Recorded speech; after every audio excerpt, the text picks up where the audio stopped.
Well, here I am. I'll tell you what, I'm going to start wearing a fucking cape and maybe a cowl because once again, I have to defend a not too bad horror movie against the critics of IMDb and Rotten Tomatoes.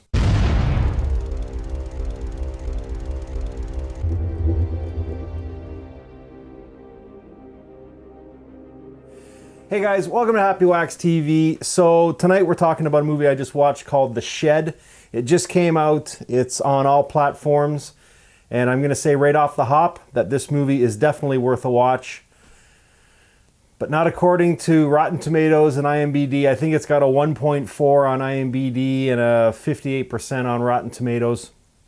I mean, I've definitely seen a lot worse ratings for movies, but I mean, this movie is not that bad. I mean, it's not a fucking blow your socks off movie, but it is pretty fucking good. Especially, like, if you watch the trailer of this movie, I mean, you know what's going on. There's no secrets here. They've captured something in the fucking shed, or it's taken refuge inside this guy's shed, and I will get to that in 2 seconds. I just want to tell you first, it's directed by Frank Sabatello. I think this is his second full-length feature.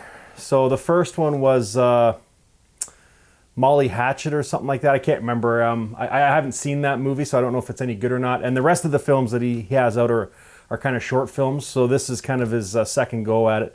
And then basically it's J.J. Warren who plays Stan, who's our star, and then Cody Castro is Dahmer, and then the love interest is Sophia Happanen, I think that's how you say it, as Roxy. So those are kind of the main stars. There's kind of a bully aspect of this film as well, and the main kind of bully or asshole is Marble, played by Chris Petrovsky.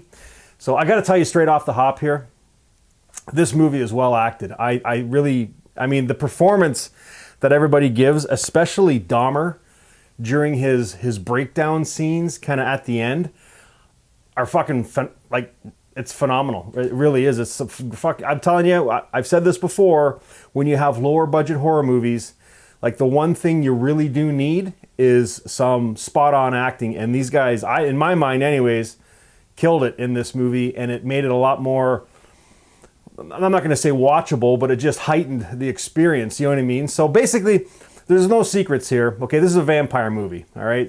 You can pick that up in the trailer. Even in the opening scene, the very opening scene of this movie, we see what the vampire looks like, because there's, what do they call it in here? The ancient vampire is chasing Bane, who stands next door neighbor. In the beginning, you don't know what's going on, so I'm going to give kind of a quick spoiler here of the first act, but this vampire is chasing this farmer slash neighbor of Stan's, and he bites him, right? Or, you know what I mean? And then the sun comes out, so it kills this ancient vampire. And I kind of thought that was a little goofy, because if you're like an ancient vampire, you got to be fucking, you know, skilled and knowledged in when the sun's coming up. So are you really going to chase somebody that close to dawn? But whatever, you know, it's a low budget horror movie. We got to have it, or we wouldn't have a movie, right? It's kind of the same scenario as, you know, there's something bad in the spooky dark basement, so don't fucking go down there, yet everybody goes down in the dark, spooky basement. If they didn't, we wouldn't have a fucking horror movie, right? So anyways, Bane gets bit, and then he takes refuge in Stan's tool shed, okay? And then Stan lives with his grandpa, or he does after the fact. It kind of fooled me. Again, I don't want to give too many spoilers, but I will talk about the first act.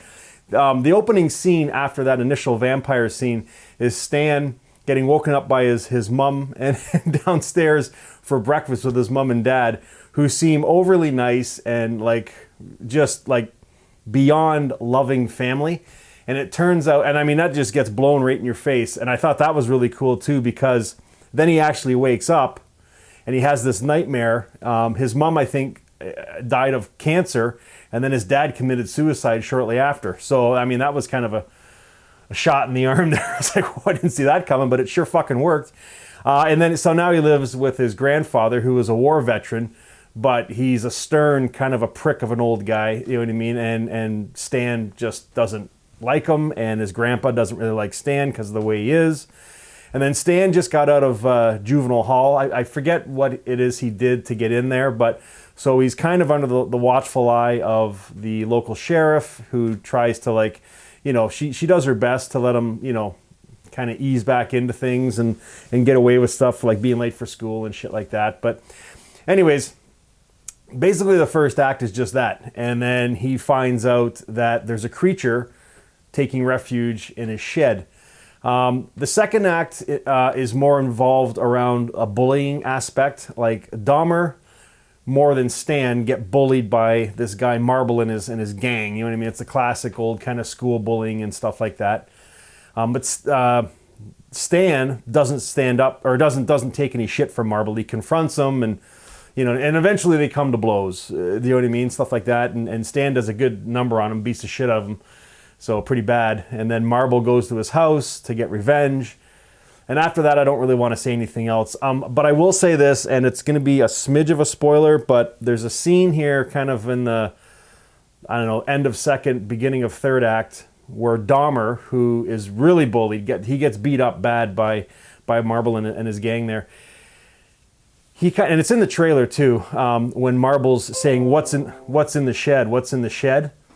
And that's the scene where Dahmer has Marble at gunpoint and he wants him to go in the shed because Dahmer now knows that there is a creature of some sort in the shed. So it's just, and the acting is superb in this movie. I really thought it was fucking good. I mean, everybody seemed like they wanted to be a part of this movie and that they cared about it, and it really did pay off. I don't want to say anything else about it. Just it's a movie best, and I've probably already said too much about the first act, but a lot of that stuff you can pick up from the trailer. I mean, that's what a lot of trailers are based around, is the first act, and then they throw little snippets in of the third act, some action and stuff. But I'll tell you, a 4.1 and a 58%, come on. You know what I mean? Like, if I was going to give this a rating, I would probably say, I mean, it's not a classic. It's not going to be one of these horror movies where you look back upon, in 20 or 30 years and say, wow, that was a fucking classic vampire movie. But it was a fucking damn good movie. I would probably give it like maybe a 6.5, maybe close to a 7. You know what I mean? So, I mean, the practical effects of the vampire, when you do see it, look fucking killer. It almost had like a Nosferatu kind of look, kind of a cross between Nosferatu and one of my favorite movies is Demons, the old Italian movie. Kind of a cross, and actually the way it sounded too, kind of had the same sound as the Demons from that movie. And I just thought this movie was great. So I really did like it. So it's out now, video on demand. You can watch it on a ton of platforms, so you'll have no problem finding it. So I would give it a 6.5, maybe a 7. Definitely watch this movie. Don't follow these bozos on IMDb or these critic reviews on Rotten Tomatoes. So I get it. You're a critic, so you have to fucking hate on horror movies and all this. Like, shut the fuck up. Like, seriously, this is a pretty good movie. So it really is, and it is worth your $4.99 or $5.99 or whatever it is to rent it. So just watch it. I'm recommending it. I thought it was pretty good. So. Also, too, very quickly, I think we're just moving along here with the subscribers. This is fucking fantastic. I think I'm like 60 subscribers away. Actually, I should say we are 60 subscribers away because I consider all you guys a part of this show as well. We only need 60 more. And what I'm getting at is very quickly, every year at Christmas time, I donate money to a toy drive that takes place here in London. Last year, I matched my subscriber count, which I think was 870 or something like that. So I cut a check from Happywax TV for $870. And this year, I would really like to cut a check for $2,000. But whatever my sub count is, the way we're going, we're going to hit 2,000 subs easily by that time, which I think the toy drive is the middle of December. So we have a whole another month here still. So I'm not overly worried. But again, I don't monetize any of these videos. I don't use YouTube to make money.